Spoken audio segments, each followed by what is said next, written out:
It was the 2006 season. I was playing in Midland, Texas. I was actually having a pretty good season, hitting around 300, 6 home runs, and then I broke my hand diving for a ball in the outfield, and I tried to keep myself in shape. I figured I was a quick healer, and they told me the break would probably only take 3 weeks to heal, and 3 weeks came around, and it was still hurting quite a bit, and they weren't sure what was going on, so it took nearly 2 months actually to get to a point where I could get in the game. And I kept myself in shape that whole time, and once I got back in the game, within a week I was feeling really exhausted, and I didn't know why. Just kind of battling through it. I was in the lineup every day, but it wasn't until I took a couple balls off of my body, like I was blocking a ball while I was catching, and it bruised up, one of the worst bruises I'd ever seen, and then I got hit by a pitch while I was hitting on my leg, so basically my whole right side was just starting to look, really bruised up more than normal. And then the final thing I noticed was my nose started bleeding for a couple days straight, and I was playing and just kind of wiping it on my shirt, and it was just kind of streaming out as I would blow my nose instead of just a normal bloody nose. So I finally got a doctor to check me out in Springfield, Missouri when we went on the road. August 15th I found out. August 18th I started my first treatments, chemotherapy. I talked to a couple people about it. I thought it might be anemia. I started looking a little pale, and I was trying to eat a little more red meat, stuff like that.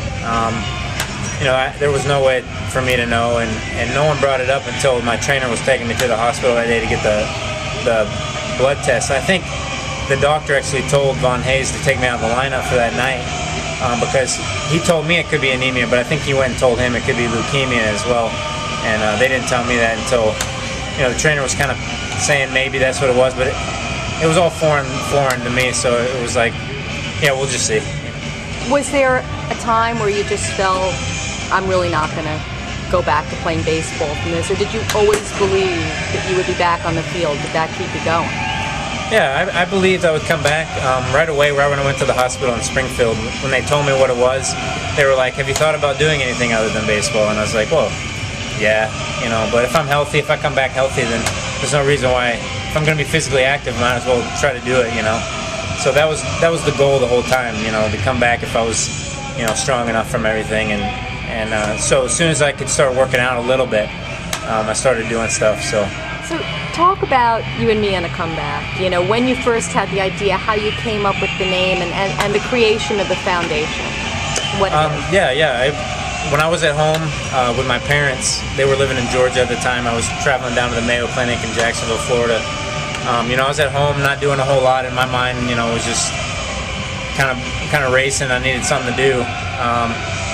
So I was just thinking, kind of reflecting on my own situation, how I was pretty fortunate with not having to go to a job and not having to, I didn't have to worry about, the bills. I had a great insurance plan with the Oakland A's, and I knew when I was ready I could go work out at their facility and stuff like that if they were going to have me back. And so me and my parents started looking into how to eat better and eat really healthy and stuff like that. I figured all these things that I'm getting, some people just aren't fortunate enough to get, and I'm like, if I could, just have a little package for somebody that, is going through the everyday grind and they have to deal with this and they don't get a little lapse from their work, and, they got a family to feed and stuff like that. I figured that would be a great way to use my story and be some sort of testimony to people that, it's not the end of the road and stuff like that, and give them a little breather.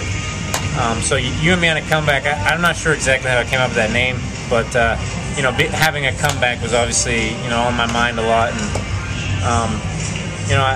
I felt like if I was going to be able to come back, and since I got in the situation where, John Danos here, the president of the Lancaster Barnstormers, is a cancer survivor, and then he hooked me up with the hospital here, and they're building a new cancer center, and I just figured it was perfect timing to pursue it a little more. And so this off season was my first big fundraiser, that Bowl-O-Rama, and since then I've been kind of full bore trying to figure out how I'm going to get it done. And right now, just outlined everything on the website and selling T-shirts and stuff like that. But I think I still have a ways to go with the hospital, figuring out what I'm going to do with them. But if I have to do it on my own, that's fine. And and I'll figure out something. I think it would be a great thing.